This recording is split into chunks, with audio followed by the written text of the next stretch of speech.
So, yun mga idol, meron naman tayong bagong tutorial ngayong araw. Kaya sana ay yung tapusin mo yung video na to para matuto ka kung paano humawak ng live wire na hindi ka makakuryente. Una natin gagawin ay para sa safety natin.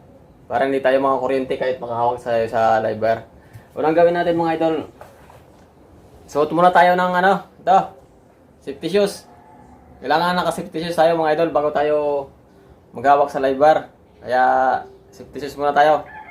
Ito unahin natin mga idol, safety shoes para sure tayo na hindi tayo makakuryente.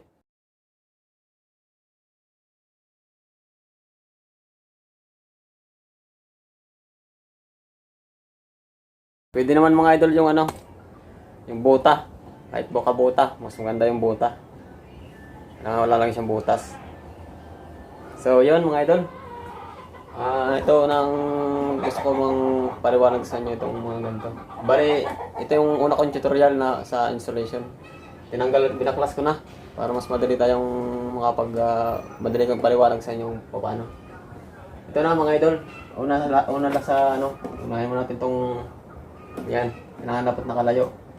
Saka mamaya itatap ito natin mga idol itatap natin ang may kuryente para mapakita ko sa inyo na talagang kayang hawakan yung kuryente kahit basta mga idol, yung unahin nyo lang talaga yung paa nyo laging may safety shoes kaya buta. Saka dapat wala kayong masasagian na anumang wire, madidikitan kayo kahit sa mga pader. Wag nyo didikit yung katawan nyo mga idol para hindi kayo makuryente. Pag titest nito, testin nyo muna ganun. Kailangan sa ilalim yung daliri nyo. Pitik nyo lang ganun. Yan. Ganyan nyo lang yung daliri nyo. Pag nagkikayo, huwag nyo hawakan ng ganun. Huwag nyo hawakan ng ganyan kasi baka kumapit sa inyo yung kuryente. Dapat ganun sa ilalim lang pitik lang ganun mga idol.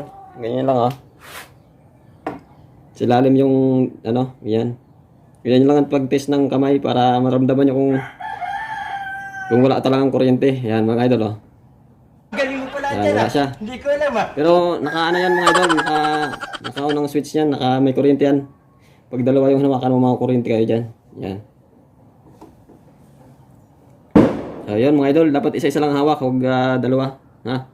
Isa-isa lang ito, sa switch ang ating kakabit. Kasi yung isa nakakabit na to, dito na tayo. Yan, ito nakakabit natin. Yeah, mga idol. So, ngayon mga idol, ikakabit na natin. Yan, kakamayin ko. Yan. Yan, kita nyo mga idol, kinakamay ko. Yan, tapos, higpitan natin. Yan mga idol, higpitan natin. Ito lang, ginamit ko lang lunos.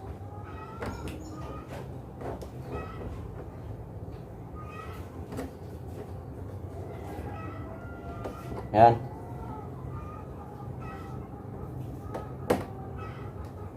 Kailangan mga idol, laging malayo dun sa isang wire. Para hindi tayo makuryente. Yan. Tapos natin.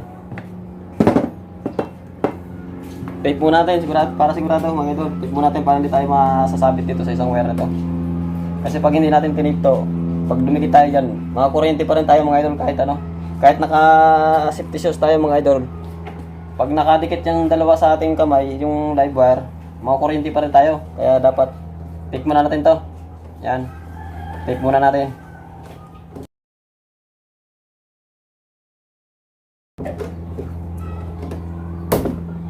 Yan. So ngayon mga idol, testing ulit natin. Testing natin. Lagyan natin yung bumbilya. Yan. Lagyan natin mga idol para makita nyo talaga na ito may kuryente. Ayan.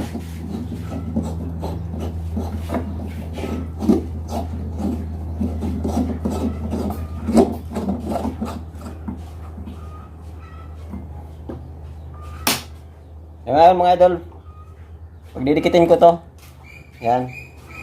Para makita nyo talaga may kuryente Yan mga idol, kita nyo? Yan, may kuryente yan Yan. Galing mo pala dyan Hindi ko Ngayon alam mga idol, tanggalin muna natin yung bumbilya para walang balik yung sa pag hinawakan natin to. Tanggalin natin muna yung bumbilya. Kaya i-off lang yung ano, yung switch. I-off nyo yung switch para pag hinawakan nyo yung live wire, hindi kayo makakuryente.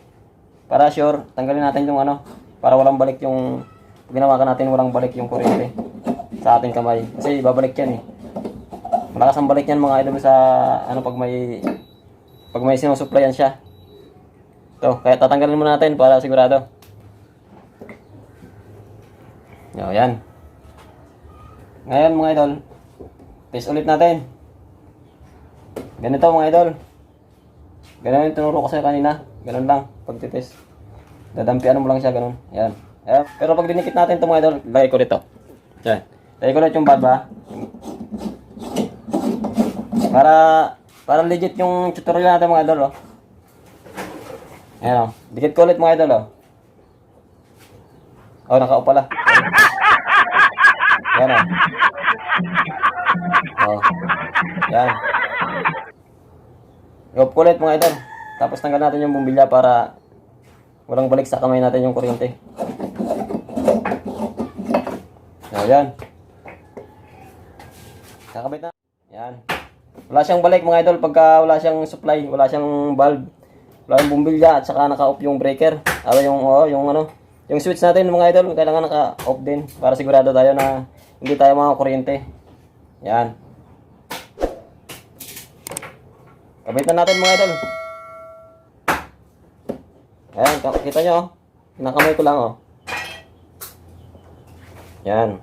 Galing mo pala dyan ah. Hindi ko alam ah.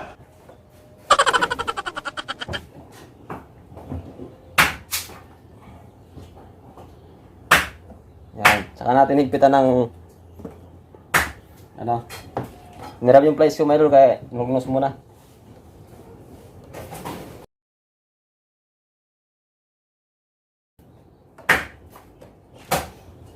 Ayan. Ano mga idol? Yan, pwede na natin testingin ito mga idol kahit hindi pa natin titesting muna natin. Naka-off yung ano to. Naka-off naman yung switch. Kabit ulit natin para matesting ulit natin mga idol. Yan. Pailawin natin mga idol, oh. Oh, yan, oh. Oh. Ito dyan mga idol. Kayang hawakan ng kuryente, di ba? Basta safety lang mga idol, oh. Ayan, lagyan na natin ng tape.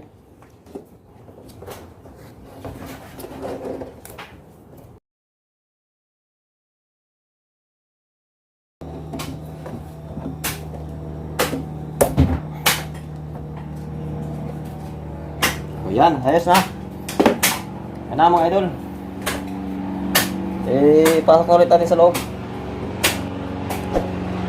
Yan.